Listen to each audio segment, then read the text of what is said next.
Hello candidates, I am going to dictate you a passage from Kailash Chandra magazine. So please get ready for the dictation. The dictation will start after 15 seconds.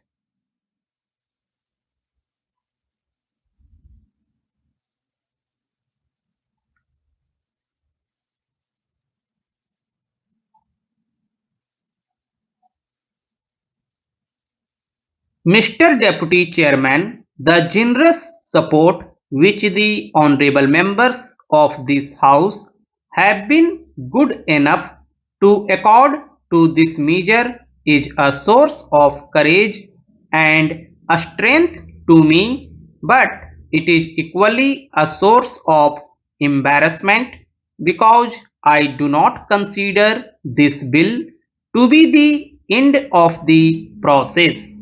It is the beginning of the process, and the success of this bill will not be judged by the provisions contained in it but by their implementation.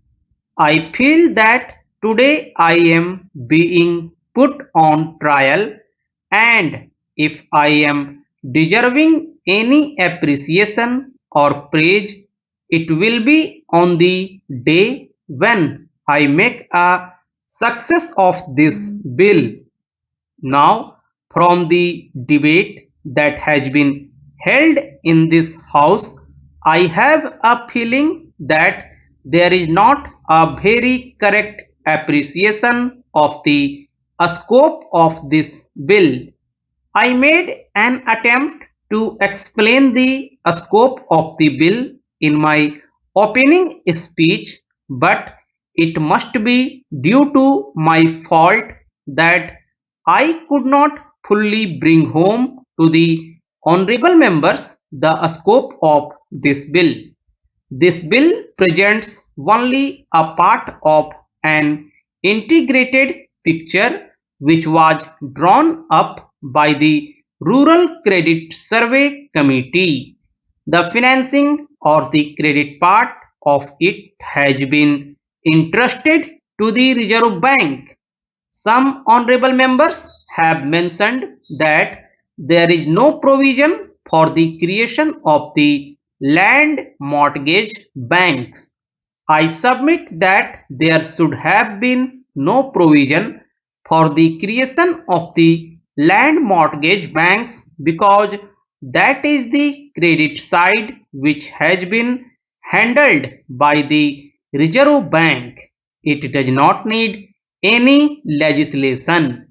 There are already laws for the incorporation of the cooperative societies in the states, and any land mortgage bank can either be incorporated under that law or under a specialized law.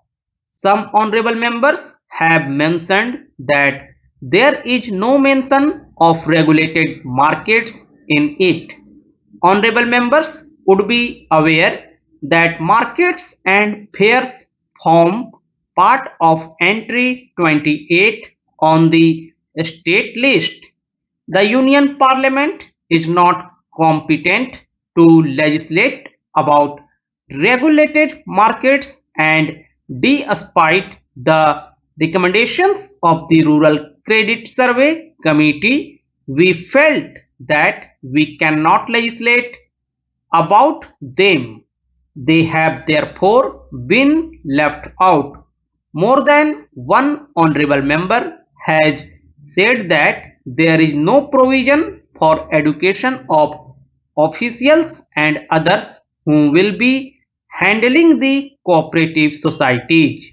Now we need no legislation for that, and there is no necessity to make any provision in law. There is already a class college in Pune which imparts education to the highest type of officials needed for cooperative societies. Then we have set up 5 regional colleges which will train intermediate personnel. 21 cooperative schools have been set up for training subordinate personnel. Some other institutions have been set up for training non-officials and cooperative officers for community project areas.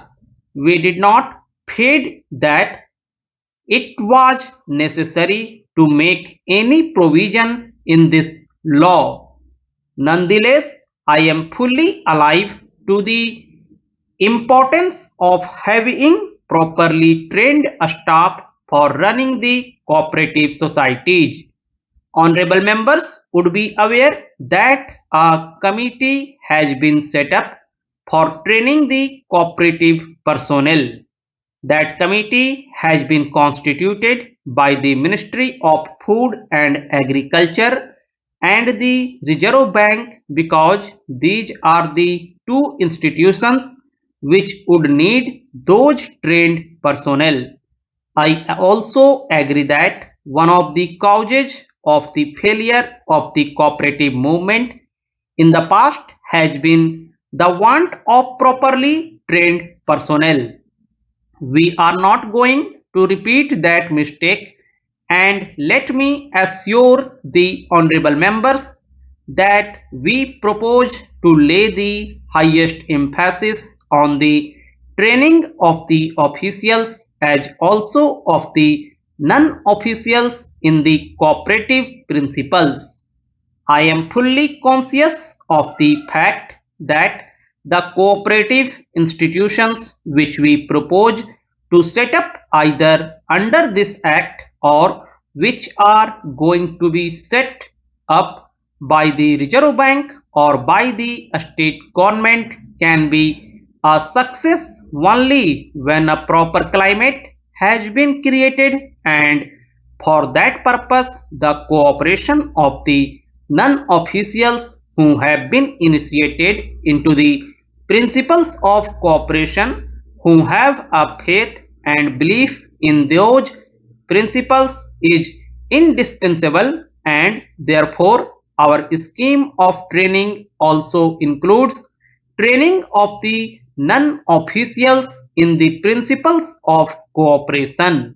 This bill has a definite but a limited object, and that limited object is to set up cooperative marketing, cooperative processing, cooperative production and warehousing. The other parts of this picture will be provided by other institutions. Now the House is aware that the Imperial Bank of India has been converted into the State Bank of India, the sole objective of which was that the marketing of the agricultural produce should be financed by that institution. In my opening speech, I mentioned specifically that the State Bank of India will perform three functions. It will provide remittance facilities to the cooperative societies, which is a very important function. It will advance loans against the commodities in godowns and warehouses.